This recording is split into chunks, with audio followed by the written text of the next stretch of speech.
Hey everyone, welcome to episode number 63 of the Fitness Devil podcast. We've got our friend Jeff Snow on here today. He's a personal trainer, nutrition coach out of Halifax, Nova Scotia. This one's big on nutrition and especially in setting up your environment for success. We talk about cannabis, now it's legal in Canada, and how that may have direct and indirect effects on users' fitness and weight. A lot of talk about snacking and the environment.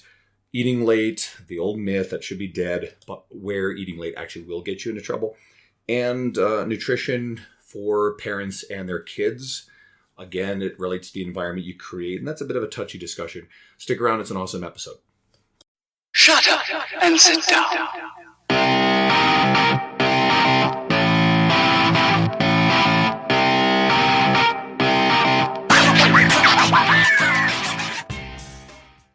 Hey everyone. Like many of our previous guests, we pulled someone on here who's a friend of mine that I've met through my travels at fitness conferences and just through the industry. So it's my friend Jeff Snow. He's from Halifax, Nova Scotia. He's a trainer, nutrition coach, owns Redefine Wellness, and it's actually really cool to have you on here. It's his first podcast appearance, much like when I was in Spokane in April, his first, international fitness speaking engagement, which was really cool. We're popping his cherry, his podcast cherry. You know what? I hate that euphemism so much. It's very horrible. It's very horrible. It's such just a lazy and overused euphemism. So it's very horrible euphemism. Welcome, buddy. How you doing? It works exactly. Thanks for having me on, guys. I really appreciate it. Yeah, should we just jump right into it? Well, I suppose oftentimes we'll ask what people are up to, but the first thing we're going to ask you about really goes into that. You had left a previous career when you first started Redefine Wellness. You found yourself doing online coaching, and you're also contracted out of a local gym. You've since left that gym, and you've transitioned into the term left, yes, politely. So, Guido and I both had also left previous employers, and these sort of situations aren't necessarily always on the best of terms. It originally was, but and I know sometimes people listen to stuff, and I won't get into too much specifics because there's some shit right now. But things are not amicable, and I've been gone a long time, so there's some major shit there. Yeah, we can't. We won't. We could have a whole podcast on left. But I got people curious now. I could easily take part of that one as well. If you guys want to have a second podcast where we just discuss those types of circumstances. 2 years. I think that's not a bad idea. 2 years. I need to make sure that it's not going to cause any legal issues. So let's see. But let's see. Could you explain how you established your own business and how you did with the transition out of working in one specific environment to going on your own? Because this is something that a lot of trainers and coaches are dealing with now more than ever. And want to. Yeah, sure. So I had kind of started Redefine in 2015, I guess, is when I had kind of initially, unofficially launched it. It was a pure online type of deal. I was only taking a few clients because I had, a main gig. I was in a different career. But I had kind of developed this passion for specifically nutrition. That's kind of more my real enjoyment out of everything between the training and nutrition. But I had, started this thing on the side. And then eventually I'd realized that I wanted to do this. It all started because I was an overweight guy myself. I was around 235, 240 pounds at my heaviest, dropped down to about 165 at my lowest. And then, I've built myself up obviously a little bit, and I'm around mid 180s now. But that whole process really showed me, because I did it all on my own. I never had a trainer. I never had a coach. I guinea pigged the hell out of myself. And I kind of learned who I should be listening to, who I shouldn't be listening to, and through that process. And I was lucky enough to be smart enough to listen to the right people, understand who I should have been listening to. So I kind of, from that, wanted to be that type of person for other folks. So 2016 came around. I think it was 2016. And I launched, officially, and kind of did my, still in the same role in my other career. 2017 came around and I transitioned full time into it. I had left my job at the end of 2016. 2017 was me doing the online thing and then contracting out, like you said, Andrew, to that gym. And I loved in-person training. I loved my clients. I loved the time I get to spend with them, the results they were getting. But then things came to an end a couple months ago, and through a couple different means. And then I transitioned completely online. So now I'm just continuing to do that, all online nutrition coaching. I've kind of steered away from the training aspect because I know my strength is in the nutrition aspect. And then I kind of just refer out to those that I know are better than me on that training aspect. And then I've got Spencer and I, as you know, Andrew, are working together. I've been working with Spencer Nadolski for, I got hooked up with him about 4 years ago, probably total now. But we've got something pretty cool launching soon. Can't really go into a whole lot of details, but we've got some exciting stuff coming up soon. Nice. So Yeah. I was going to sort of throw a couple things there. I was going to say, like, when you said the right people to listen to, and again, you're good friends with Spencer Nadolski, he definitely would be one of those people. Who are some of the other right people to listen to? Who are some of the people who were formative in you acquiring your knowledge? Sure. I mean, in terms of who I was listening to at the time, when I first started getting into it, it was kind of everybody. But over the past couple years, especially, I've been listening to, and following, and I've got to know Sohi and Brett through Spencer in terms of training females, which is a large part of my clientele. I don't target them specifically, but it just so happens that most of my clients do happen to be women. I think Sohi does such a great job, discussing the benefits of strength training and proper nutrition for women, and showing that, strong is good. The girls at Girls Gone Strong are great on that aspect as well. You have Molly and everybody over there. In terms of training, Brett has always been somebody that I kind of followed and kind of looked to in terms of where I was getting a lot of my information from, Brett Contreras. And then obviously from a more scientific point of view, Brad was a big one that I followed. And then of course Schoenfeld. Schoenfeld. He's referring Brad to Schoenfeld, yeah. And then of course you have Dean, another man from the north up here that I have loved from day one. So Dean Somerset. Yeah. Yeah. Damn it.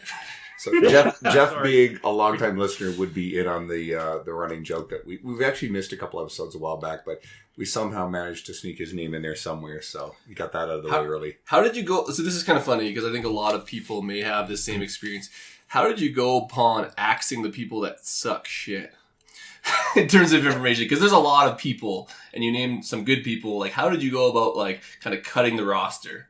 Well, so I don't hide the fact that I did paleo. I tried keto. I tried, literally almost everything that wasn't, common sense would normally tell most people is ridiculous. And from that, I realized that they just, these things didn't work. But it's when you identify who the right people are and you start building, a proper education on the subjects, that's where I found it's like, okay, I see how they're presenting their message. I see, and even some good people don't necessarily present the message the right way, I think. But that was kind of how I really started to, weed out who the bullshitters were, was listening to the way they portrayed their message.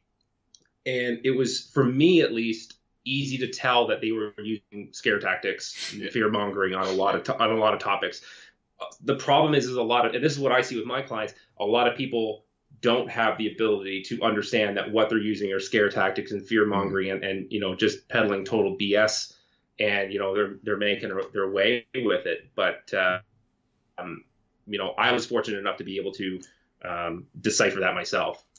I think that's a good point, though, is that unless you're willing to kind of dive into the education piece yourself, you are going to be at the mercy of kind of other people's message. And that is hard to distinguish sometimes when you don't even have a basic understanding of the concepts. Like you're at the will of the internet, which is like... You're 100% right. And that's the thing. It's I base all of this, my own story on the fact that I got an interest in it.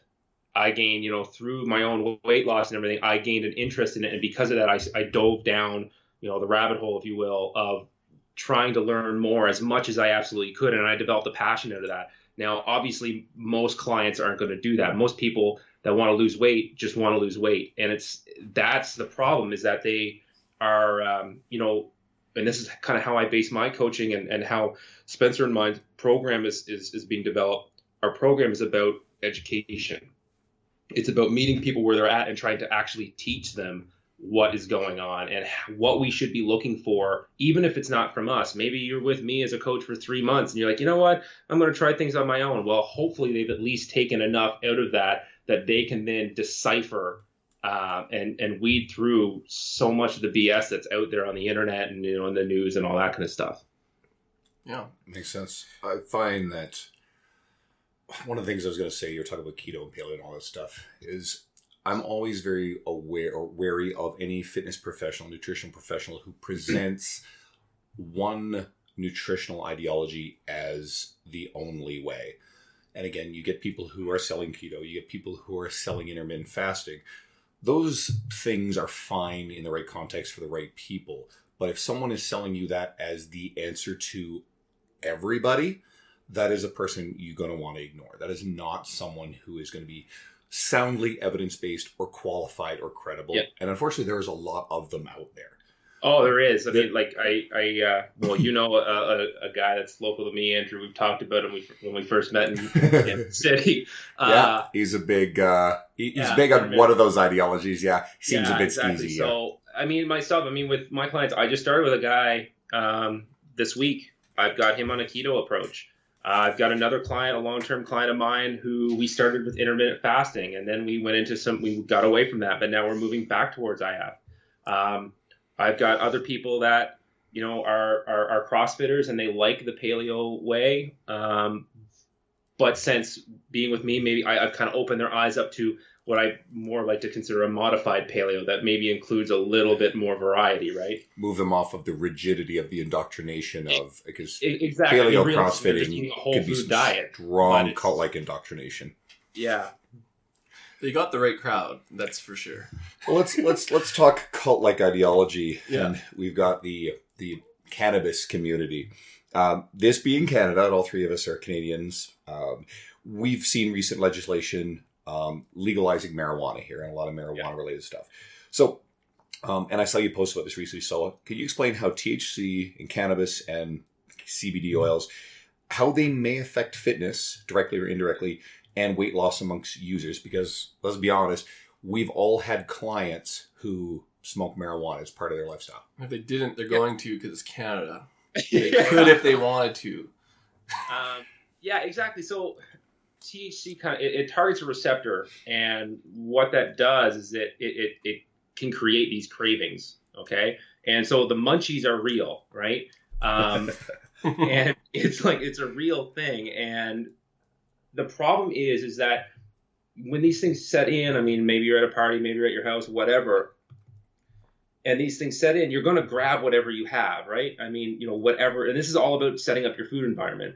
Now, I have a hypothesis, and it could be totally stupid and totally off base and not going to work whatsoever. But I'm talking to a couple of my clients right now that do smoke pot, and I'm going to actually guinea pig them a little bit on my idea. Is that I'm going to have them do like a kitchen cleanse type of deal, where they get rid of all these, typical craving foods, get rid of those from the kitchen, get rid of them from the fridge and freezer, and stock their, fridge up with those typical, quote unquote healthy foods. If they can go ahead and smoke, and when those cravings hit in and there's nothing that, the Cheetos aren't there, whatever's not there, to go and grab, if those things, their typical go-tos aren't there, but they can go and grab, pre-chopped vegetables or fruit or whatever, or a protein shake or, rice, Greek yogurt. I know it sounds ridiculous, but I'm wondering if the food environment, even in that craving state, could potentially lead to a habit of gravitating towards those foods when cravings do set in. It's a bit of a wild idea, but I wonder. I think it's kind of cool, and I have a couple clients that I can actually try this with. So, because normally the munchies would probably go highly palatable, so like fat, sugar. Exactly. Oh. Not to mention that you have reduced inhibitions, so you're more likely to go for that sort of food anyway. Yeah, exactly, right? And that's the idea, is that it's no different if you're drinking, right? I mean, when you lose inhibitions, yes, alcohol, it's empty calories and all this kind of stuff. But if you're a bottle and a dozen beers in, and okay, great, you've drank 1,000 calories or whatever, what is happening next? You're heading for the local pizza shop. You're heading for whatever, and then all of a sudden you're 3,000 calories in, and now you're 4,000 calories over or whatever like that if you're tracking your macros, and that's really where the problem is coming in, I think. I don't think it's the alcohol itself. Sure, that shot you over a little bit, but if you're all of a sudden going from 1 to 4,000 extra calories over because you've completely lost all your inhibitions towards food, obviously you're going to do more damage in that sense. And I think that the same is going to go true with pot, is that you're going to hit those highly palatable foods that you're craving. But if they're not there, I'd be very, very interested to see what happens. Now, obviously, pizza delivery can come right to your door, so this might be completely they have to turn their phone off, and they have to. Well, I guess they can't drive. They'd have to hide their keys though, so their roommate couldn't drive. Like, you'd have to basically. I know. I don't think this is going to work, but it's just an idea I've kind of had that I'd really like to try with a couple of these clients that I can actually test this with. But then you got Uber Eats and Skip the Dishes, so this shit's not going to get it easier anytime soon. Something that sort of occurred to me in all this conversation, and it's something that I've actually had a conversation with a number of my female clients. The world that we live in is designed, I mean, honestly, your average guy eats more calories than they need, and portion sizes are pretty much guy-sized. Western culture, we have massive portion sizes. Women grow up, especially smaller women who are going to have a lower metabolism or a lower need for calories. They've become conditioned to eat, in a lot of cases, the same portion sizes, the same servings in restaurants or even at home as men do.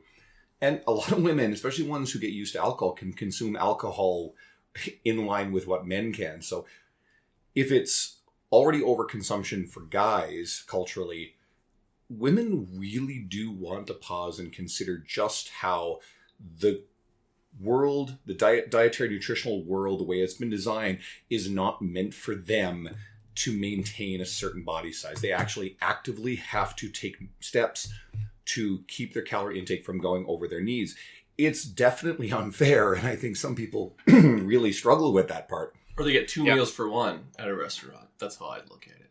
Well, they can that's a tactic, right? That's a solution to say, okay, I'll eat half my meal and then I'll pack the other half up and go. But on a more pervasive level, I think a lot of women are conditioned to eating larger portion sizes, consuming more alcohol than their needs by a big overshoot.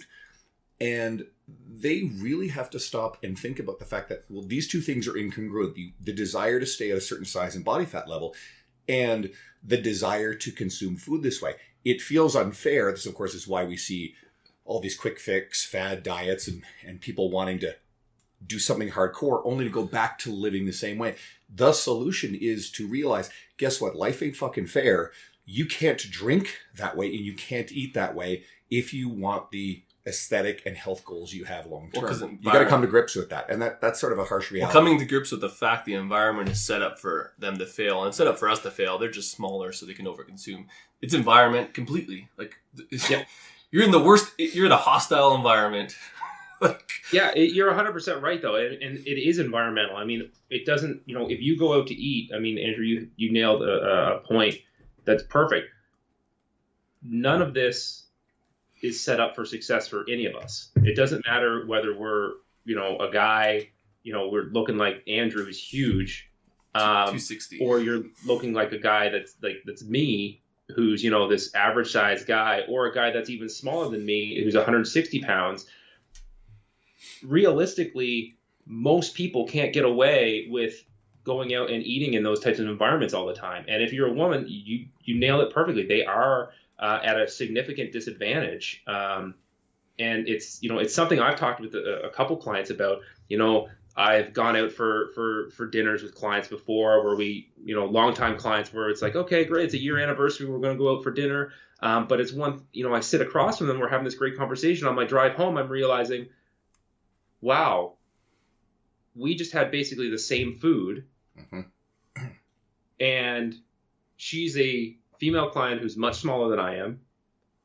Yet what was on our plates didn't differ whatsoever.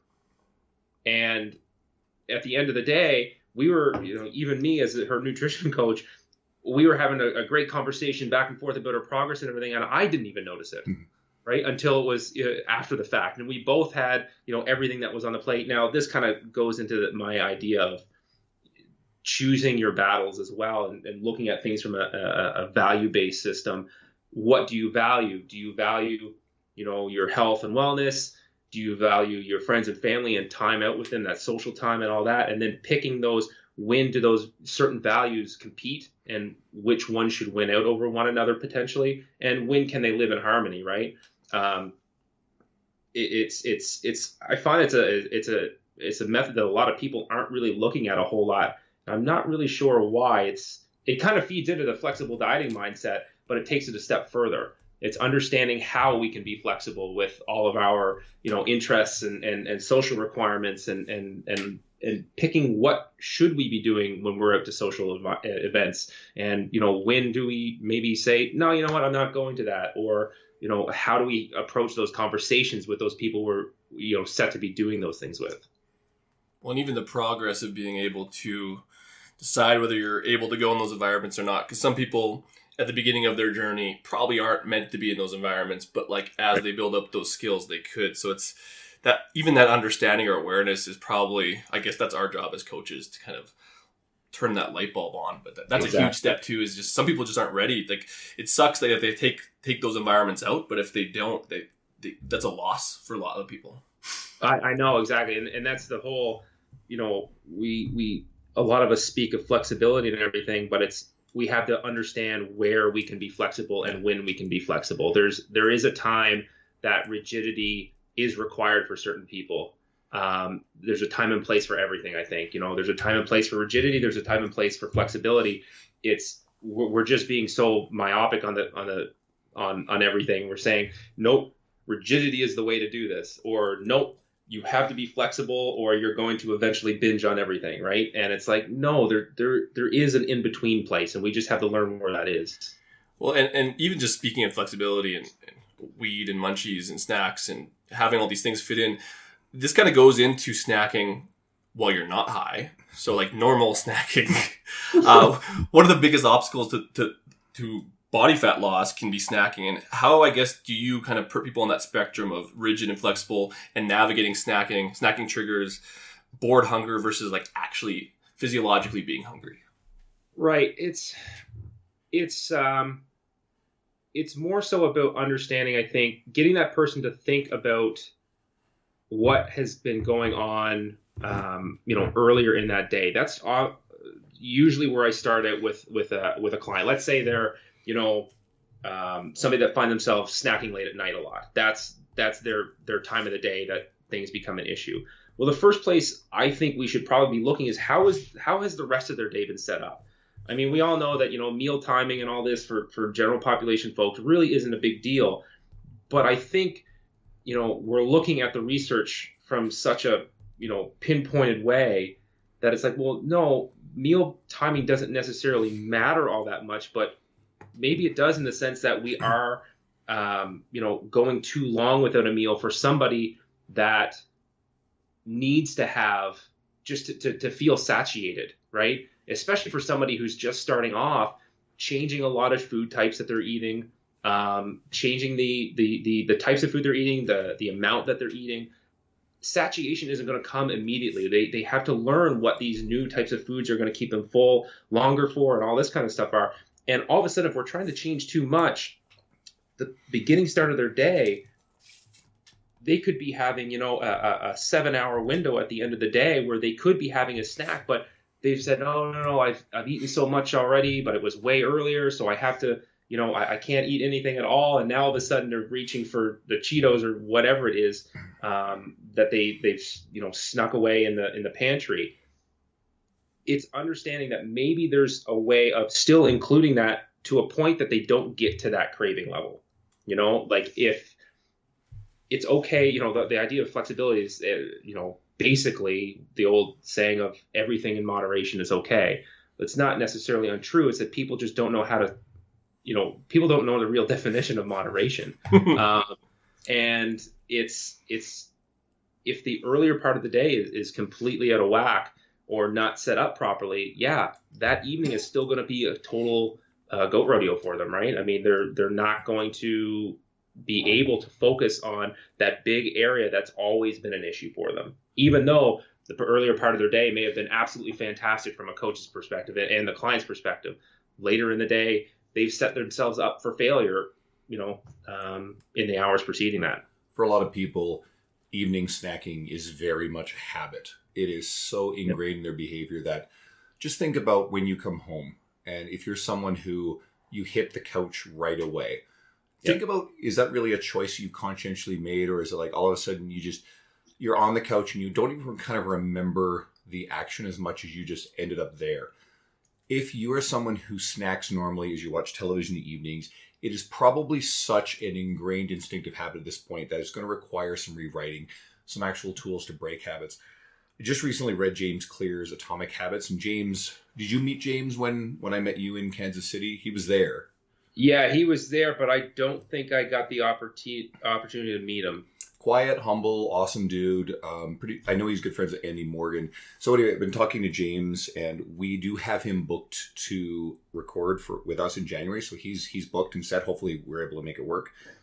We're going to bring him on to talk about the book and about habits because, well, that's at the essence of a lot of what we deal with. So it becomes making the automatic habits harder to do, and then making the habit that you want to change it to easier. So it goes to, if there's snacks around the house all the time, one of the best tactics, let's cut the shit here, is to not let the fucking snacks be in the house. Yeah, right? Exactly. I mean, another thing is one thing I tried with one client was they always came through like a little mud room in their home when they got home from work. And that mud room was basically also like a pantry type of deal. So they had like chips and crackers and stuff in there. So I had them start coming in, it was through conversation, just regular conversation that we figured this out. And I said, okay, well, how about this? How about you start coming through the front door of your house? And this sounds ridiculous, but it actually worked. They stopped snacking. I think it sounds great. It sounds crazy. Like, it's like, okay, well, how does that happen? But it was just a change in such a slight change in the environment that it created a major change in the way they started that, after work period, right? They didn't come in, they weren't coming directly into the kitchen. They had to come through the house, then they had to go through a new set of steps to, take their jacket off and put their boots in the right spot and this and that and the other thing. And all of a sudden the entire, the next hour was completely changed for them. So it was kind of a cool process to watch. And as it kind of progressed with it, even the later stages of the evening started to change too. They were, being more mindful of things. I mean, they didn't grab the bag of chips to start off with. So the next meal that they had was a Whole Foods, actual supper or dinner, with their, because they were doing great in terms of eating lean proteins and, all the rules, if you will. But because they didn't start off that day, they were actually getting that evening, with half a bag of chips or whatever. They were able to actually finish a whole food meal that kept them full longer. And all of a sudden their cravings later in the evening were kind of disappeared on top of it. So it was really a really cool waterfall effect that we saw. Something that I had some cool success with one particular client. I train a lot of police applicants here in the city. Yep. We sort of have a arrangement through the Edmonton City Police, and so they get funneled through Evolve South or Evolve in general, and I end up with the ones that come to the South. So one of these guys, his goal is to lose some weight. He's really passionate about the idea to be a police officer. He's heavier set for sure, and he stopped eating the same larger portions for his regular meals, and he made a few other adjustments. But in the first couple of weeks, we hadn't seen any real weight change. So we got into it, and then so he identified with some discussion that he was snacking, his regular snacking and evening chips, things like that. So I put it straight to him in a very, direct but very polite way, and I said, is sitting down every evening and eating chips consistent with your identity that you aspire to of being a police officer? And he gave me a quick and blunt no. So I pushed that, and I said, why would you wait until you are, and this is what people do, they wait until they plan to wait until they're going to be somewhere that they want to be before they start changing their behavior to line up with that identity.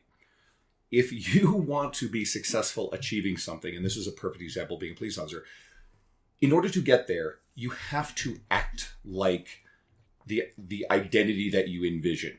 Without that change now, it's going to be very, very hard to reach where you want. And why would you then all of a sudden do it then?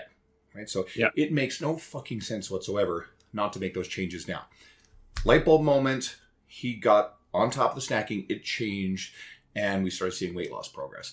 So I know that won't necessarily work for everyone, but I think it's a valuable way to think if you're trying to be somewhere different career-wise. And even go, so the light bulb was the police thing, but I would even put that down as a purpose. So, he now knows and understands, he can say that's his purpose, but until you kind of said, is this really important to you? And he's like, oh, it actually is. And then he starts kind of going that route. But without that purpose, it's very hard for people to join into, the process. Yep. Yeah, I can totally understand that. And it's a great way to put it with that client, Andrew, is, okay, you have this goal. It doesn't matter really what this goal is, but is your process right now consistent with what you're going to be doing in the future once you have reached that goal?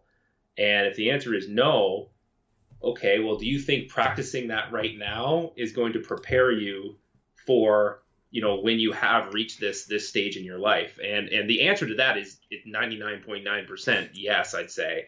I don't see why, the whole idea of practice makes perfect. You might as well start practicing now. It's just understanding how to get through to that client and get them to start practicing, obviously. And that becomes just an individual topic. It's an extension of the metaphor, dress for the job that you want, not the job that you have. It's just a broadening of that. Of course, then people make Batman uniform jokes. Which is fair. You might as well pick apart the argument before he... Fuck, so I shouldn't wear my Spider-Man uniform? You could try. I was bitten by a spider and my face got all fucked up and I had a fever. Didn't get superpowers, so it didn't work. Well, trying to go that route. Hey, okay, so and I'm serious. There's one person who is a regular listener, is a friend of two good friends of mine, and she might get this reference. But you talk about getting bit by animals. One of my friends was in Mexico some years ago and got bitten on his dick by a baby shark. What? Yeah, for real. Was it attached afterwards? He was fine. It was kind of scary, but he was fine. But yeah. So yeah, he didn't get any superpowers off of that. Is there a scar? I don't know. I've never seen it. You should. You don't need to. You could. That'd be the first thing I ask. What does it look like now? I have no desire. The baby shark circumcised him.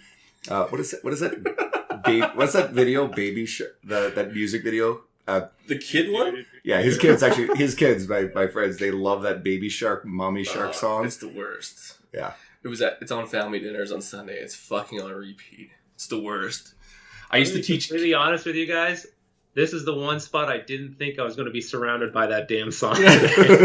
So imagine, I was a teacher before all this. Imagine you're teaching kindergarten, grade 1, 2, 3, 4. Where that's the biggest thing in their life. And it wasn't shark. It was some other fucking. There's a new video every fucking year.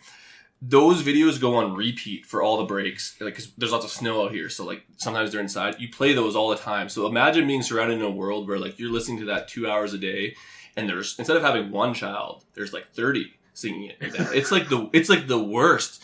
I used to do that. It was horrible, man. Oh, okay. I'm heating up. Okay, let's get back. So we kind of talked about this before with, I guess, eating at night and snacking, but people still fear eating at night. What's your thoughts on it, kind of explaining this myth, and let's discuss where late eating gets people into trouble?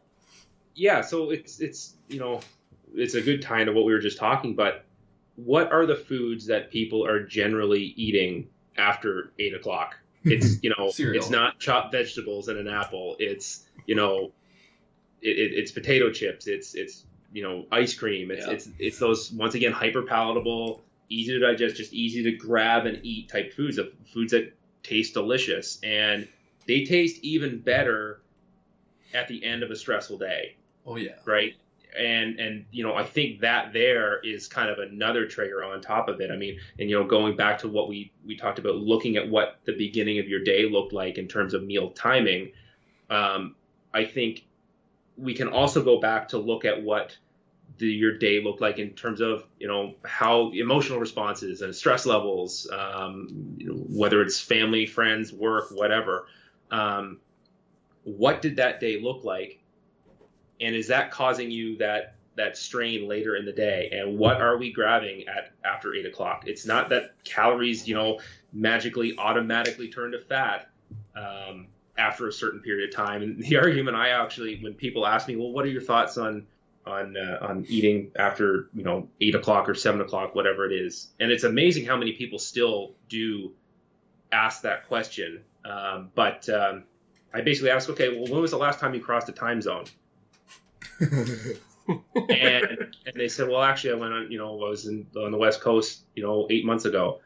All right, great. Well, did you completely screw your body up by just traveling across the country?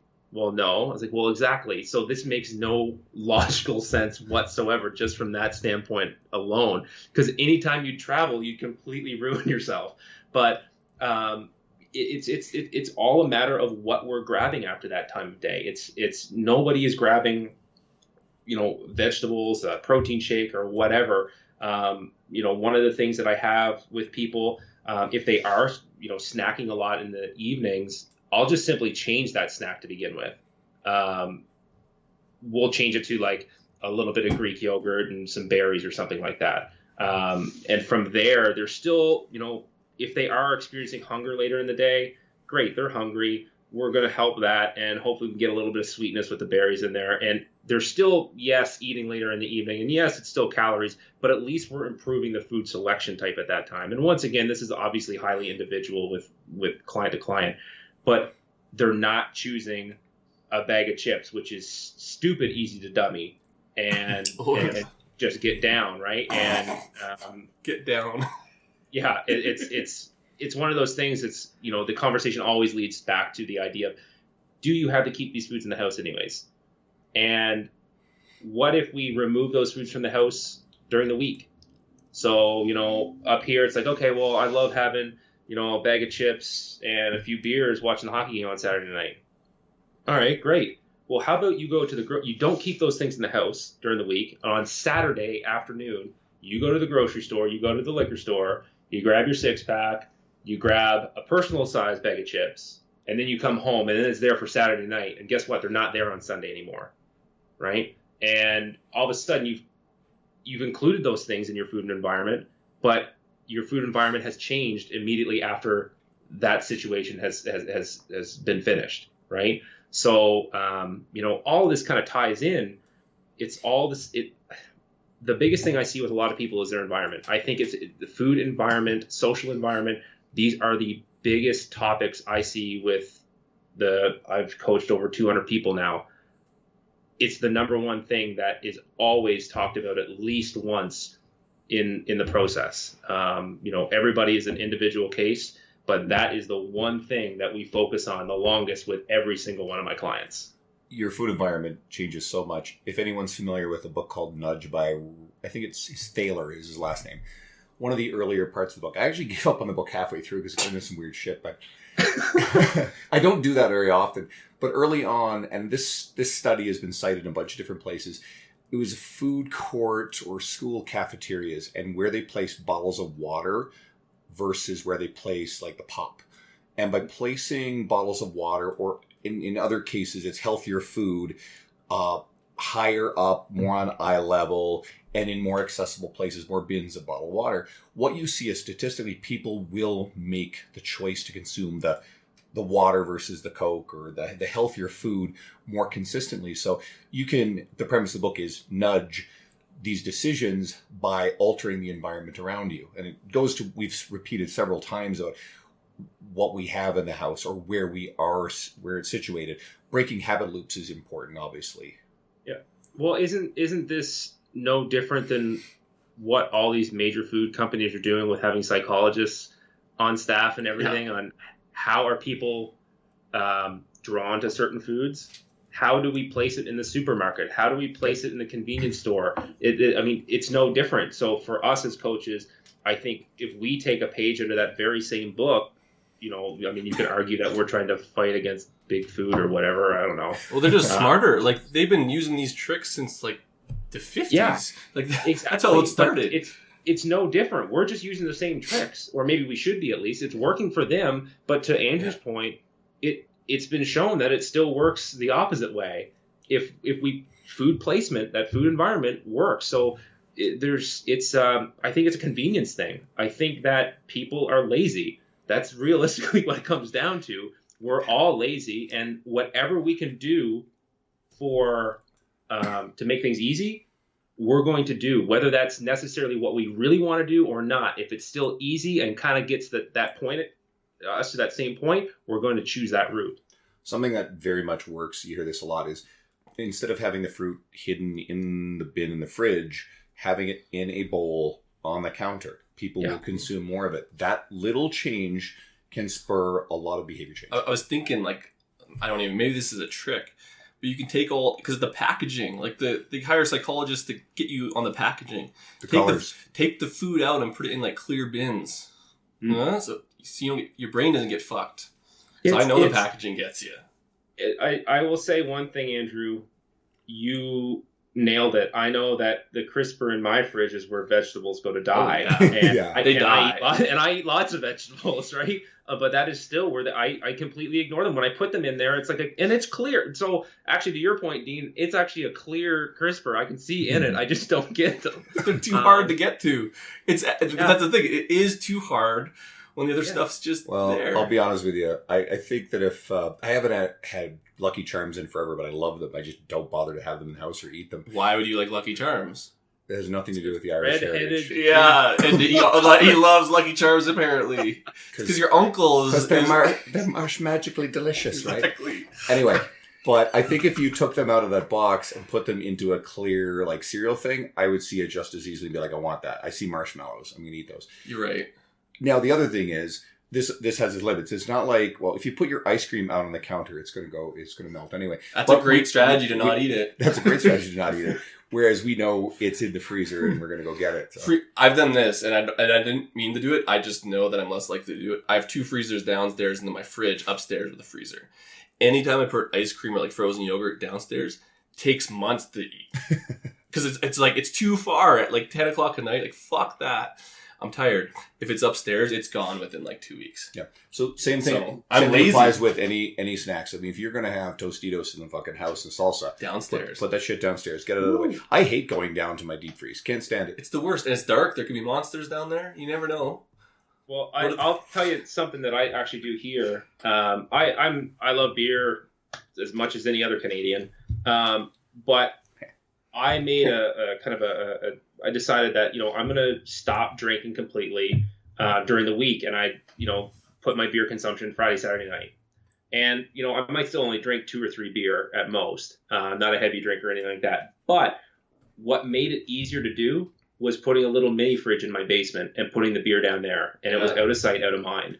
Did you know you were doing that? Or did you just like... I did that. Yeah, I did that myself. And it became... And I'm a big craft beer drinker. All the craft breweries around Halifax know me. I organized a training run. If you've probably heard of the Canada Beer Run, I organized training runs here locally in Halifax to prepare for it, which each training run would finish at one of the host breweries.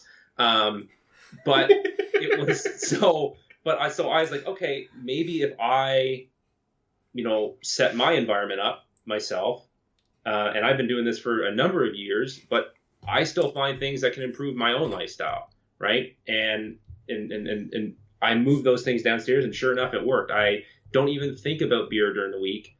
And then Friday night hits, I know where the beer is still, so I go down and I grab a couple and I have it, and it's great. It's weird and it's funny to talk about, but it's crazy because it does work. You should get someone to hide the beer fridge in different spots in the basement every week, so you have to like search for it. My house is not very big; that wouldn't work so well. Or just like a new place every week, so you have to like leave the house and someone goes and puts it somewhere in the house. I've never gotten the excitement over craft beer. I like good vodka and good scotch. That's what I like. So And Lucky Charms. Lucky Charms aren't even that exciting. I'm a whiskey Scotch guy too, Andrew. So I get you on that. Yeah. Now, here's more fun about all this stuff. And this one tends to sometimes get a little touchy, and it's about nutrition as it relates to kids. We will hear people go as far as to say seeing an obese child is child abuse. Right. It's a very, very strong statement, yet there are a lot of people out there who take a very strong stance about this. Providing them with the best environment and habits at a young age, we know that's important. What are your thoughts on how we as a society are raising our kids surrounding nutrition? Yeah, you're right. It's definitely a hard topic, and I've caught some flack from some people because I don't have kids myself, and they said, well, how can you possibly weigh in on the topic? And I said, well, I understand nutrition, so I think I can certainly weigh in on the topic. Just because it's a child versus an adult doesn't really mean anything. We all have requirements to live a healthy life. But here's my stance on it.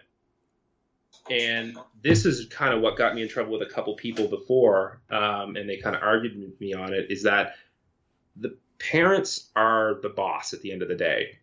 What they say should be going. The kids shouldn't be running their parents. I think that the problem that we're running into, though, isn't necessarily that it's the parents' fault. I think it's the fact that, you know what, the parents don't know what they're doing either. If the parents are overweight or obese for whatever reason, well, you know what? The reason could be because they haven't, their environment, growing up or whatever wasn't great. I mean, we all know there's a multitude of reasons this could be. Obesity doesn't just happen overnight for one specific reason. But if that's all they know, that's all they're going to know to teach their own kids. That's not their fault, right? And then, what we started talking about before, the internet is full of BS. And where does everyone go for advice now? The internet.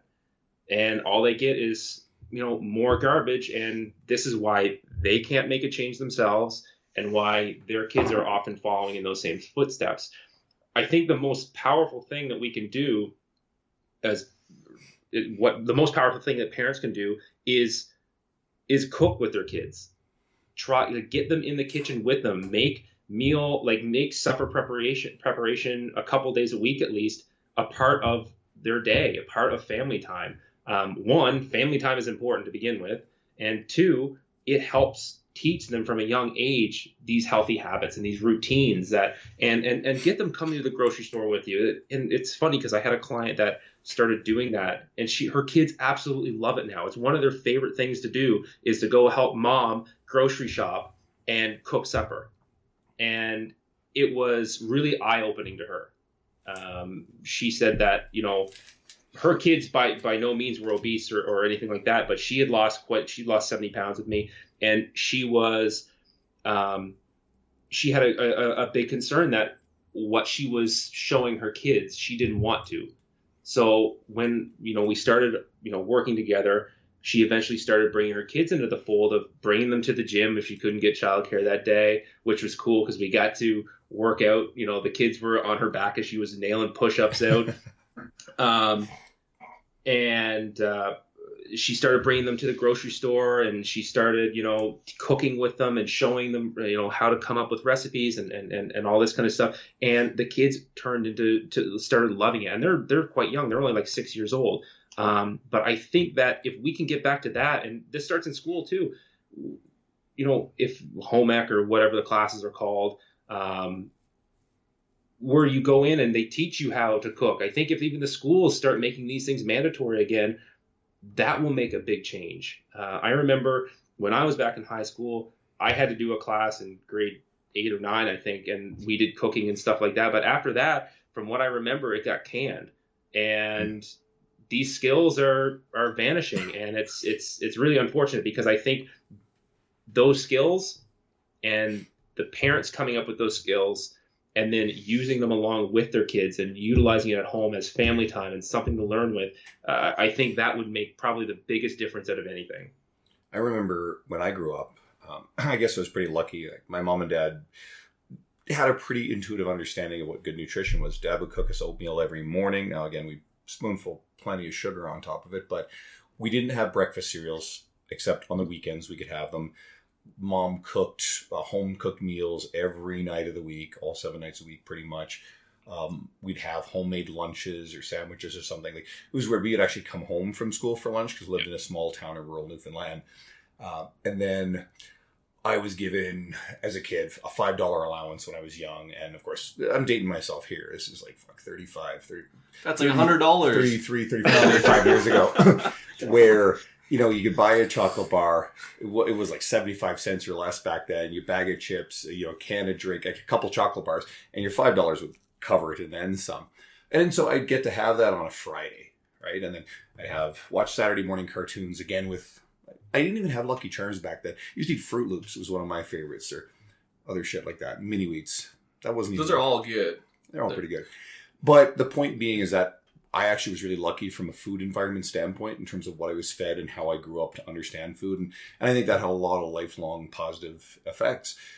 There's a lot of people, and it's important to not to judge the environment someone grew up in, what their parents knew, and to not look too harshly on what they're doing. And again, to take a parent who maybe they've got a kid who will scream until they're given a certain type of shit-ass food.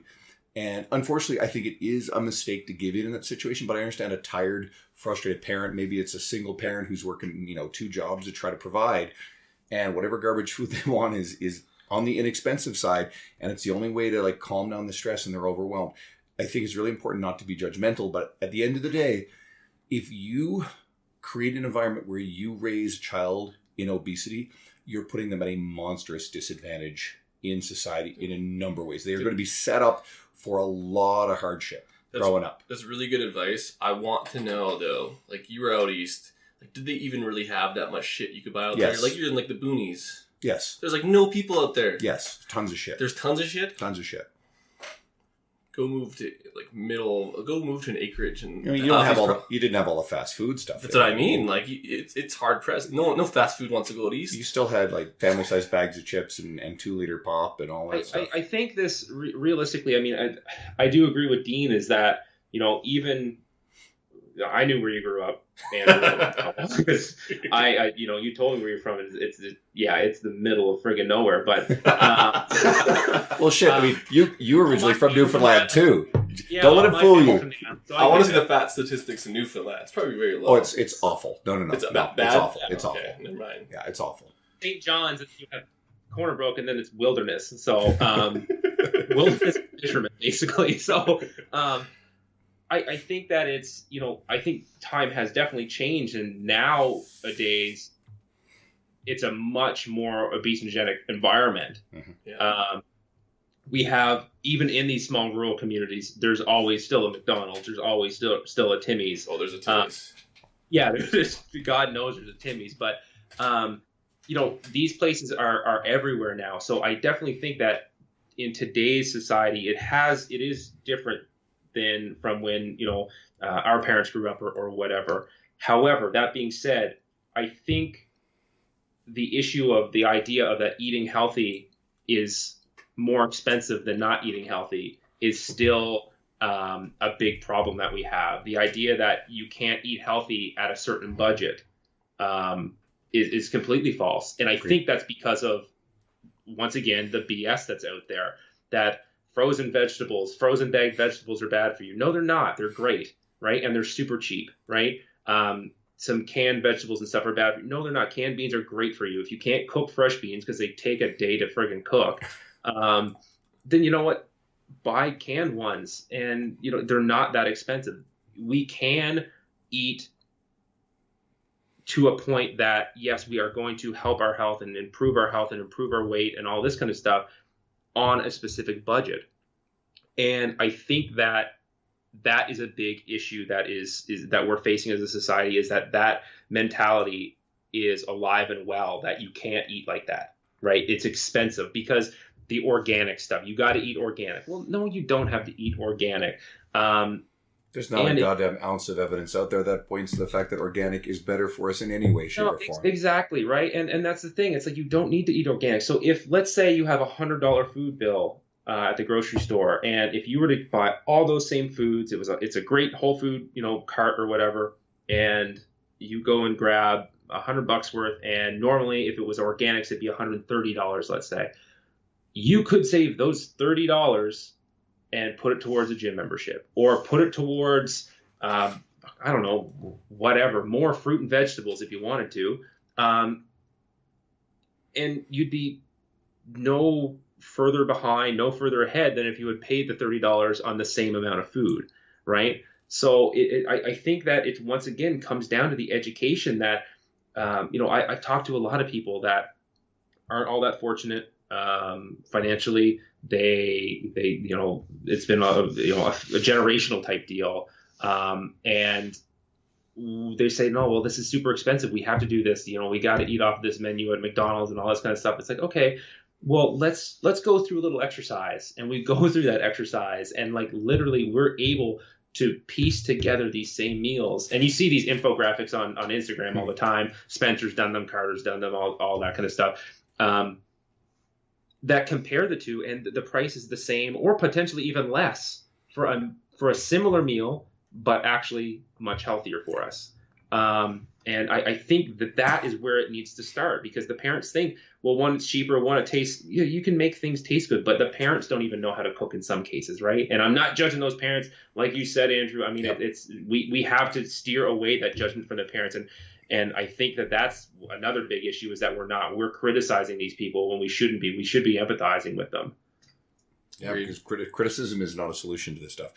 And then I was going to make a crack about this. I think we had a social media post a while back, because I don't think it was a podcast thing, but it was sort of weird. It was a discussion about, is it abusive, or is it like fucking nuts to put kids on shit like keto or paleo or any of this sort of stuff?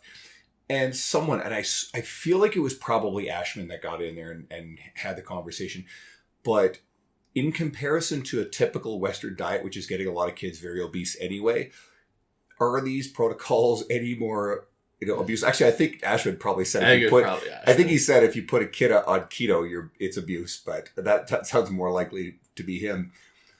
But I mean, when you really think about it, if you have like the basic principles behind healthy eating, which paleo more or less is anyway, it's better than fucking Coke and McChickens. Yeah, so I'm not advocating for installing kids on these dietary ideologies, but at the same time, when you look at the dietary ideology that they're all being raised in right now, that's also a deep problem too.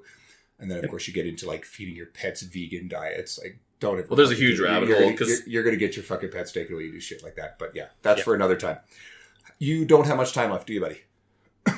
No, I got to get back to some clients here shortly. So let's get into, we always ask everybody for a book recommendation, something that's been really meaningful. The book. Yeah. So do you have one to share with everybody?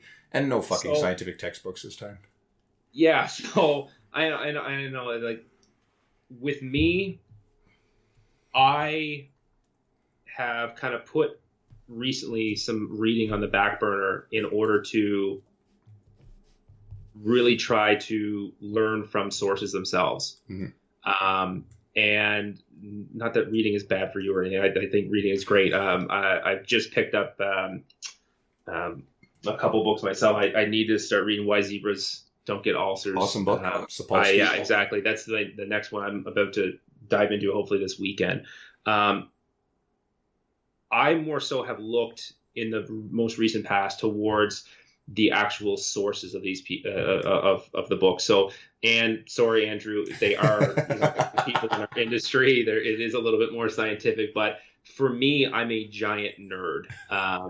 That's my biggest problem. I love learning the technicalities of things, but when you learn the technicalities of things, it's all about putting them into actual practice. That's what I love doing. So when I've learned from, I've been working with Spencer now specifically for 3 or 4 years, between 3 and 4 years, I think. I just started off with a stupid little Facebook group in his 3 or 4 years ago that he had. And I just started answering questions when he couldn't. And he messaged me one day saying, "Who the fuck are you?" and and he's you can lift, man. And from there, it kind of built on. Now I'm coaching for him, and it's been great. But it's actually internet, networking with these people has brought me the point of view that it's like, okay, we have so many great minds in this industry, and I think this applies to any industry. But on the topic of what we're on, all of this research, all of this knowledge doesn't mean jack if nobody can apply it. So if Brad Schoenfeld writes the greatest training program book, How to Design a Program, or Nick Tuminello, or Spencer writes another fat loss prescription, if we can't get through to the people that are buying these things, that are using these things, what lick of a difference does writing this book make? So that's what I've really enjoyed learning from everybody here, and kind of arguing with some people. I've actually had a lot of conversation with Spencer on this, saying, dude, it's not about the information we're giving, it's about the way we give them the information. And I've kind of put off my book reading as I've gone down the nerd rabbit hole that I usually tend to. But yeah, I think more people need to do that. I think more people need to, one, read personal development stuff, I'm sure, but if they want to read the research, that's great, but research ain't jack if you can't apply it. And whether that's a client or a coach, I think we all need to take away with that. I mean, Andrew, you've seen social media is just an echo chamber of fitness professionals. I don't know. It's such a powerful tool, and we're just using it to stand around and argue with one another, right? Not even argue, just tell each other we're right. Yeah, basically, yeah. At the end of the day, so we are saying the same thing. Yeah, okay, well, shake hands on the internet now and... Did anyone see it that cares? No. I've actually withdrawn from a lot of that stuff. Better than I ever imagined. I don't participate in nearly as many conversations as I used to. Yeah. Almost never argue about anything anymore, whereas years ago I would do that a lot. So it's tough because social media is a very powerful tool for us to help educate. So I try to actually put out content. The podcast obviously is one of the cooler vehicles that we could have had, and we don't have to write shit. We do this once a week. I have to write this shit. You do. He's the one who does all the tech stuff and creates the graphics. So, but getting you on here, this is actually one of my favorite podcasts we've ever done, because I actually think everything we've gone through is so useful, just like you said, to actually help people apply this stuff. Practical, useful strategies versus just meandering through technical, theoretical ideas. So, it's the idea. Okay, calories in, calories out. Great. Well, why are the calories too high? And how do calories not be too high? That's how you're actually going to invoke change. If you can't figure that out, then you're running around in a circle. But it's just calories in, calories out. None of it matters. Yeah. Just more protein. They're like, what the fuck is protein? Oh, okay. Yeah, don't get me started on the topic of protein. I mean, people are eating way too damn much protein, if you ask me. I think, but that's a rabbit hole. That's another one. Okay, I'll have to bring it back. I'm sorry. Where can people find you? What's the best way to consume you? My website is www.redefinedwellness.ca. On social media, you'll find Redefined Wellness, at Redefined Wellness on Instagram, and then. You can email me, info@redefinedwellness.ca, or if you have a more medical side of things that may need some medical nutrition therapy type of stuff, you can email me at jeff@drspencer.com. Sweet. Cool. Yeah, and then just look for Jeff Snow on. You have obviously follow you on Facebook or Instagram as well. Yeah, Jeff Snow. Honestly, I have my Redefined Wellness Facebook page and Instagram page, and then my personal Instagram and Facebook, because we all have to have that apparently too. And it's my personal stuff is basically my personal stuff. I don't really, it's like, hey, yeah, I'm drinking a beer here. I'm going for a run here. I'm cooking this meal. It's more just of an in look at I'm a real person too. I'm I'm not a robot that's Sure. coaching you. Which is actually part of why this is so important. For anyone who has listened to me and Dean for a really long time doing this, it's funny, like I keep always forget to actually introduce us now on these things. So this voice here is Andrew Coates, and Guido's the one who tends to ramble a little bit more. Yeah. Yep. I thought I was talking to Patrick Humphrey. Yeah, no shit. Yeah, you did put me and Patrick in a meme together in your presentation in Spokane, and that's not the first time. Mike T. Nelson, our last guest, did the same thing. Took the same graphic after you did. I would say you both sound like you look. Yeah. Point being, though, is if you've been a long time listener to the podcast, you're just finding Jeff, actually go check out what he's doing. Like, we brought him on for a reason. This is an awesome episode. And if you're someone who actually is a fan of Jeff's, you've been following him, maybe a client or what have you, and you're finding us for the first time. Well, we've mentioned Spencer Nadolski a few times. He's close with Jeff. He's a friend of mine. He's done two already. We've had Sohili on a podcast that was early on and things. And several of the people we named. We had Patrick Humphrey on a podcast. We've had a lot of really great people, like evidence-based people like Dr. Mike Isertel, Brad Dieter, James Krieger. Go check out some of that stuff. Look through our library of what we've done. And if you like a few more of those episodes, maybe you'll choose to stick around and subscribe, because we're planning on more awesome industry people as we go forward. Thank you very much for appearing, brother. It meant a lot. I see you guys. Thank you guys for having me. I really, really appreciate it. This has been a lot of fun, actually. This is the first podcast, like I said. So, Dean, yes, you popped my podcast cherry. See you guys. Sorry, Andrew. Shut up and sit down.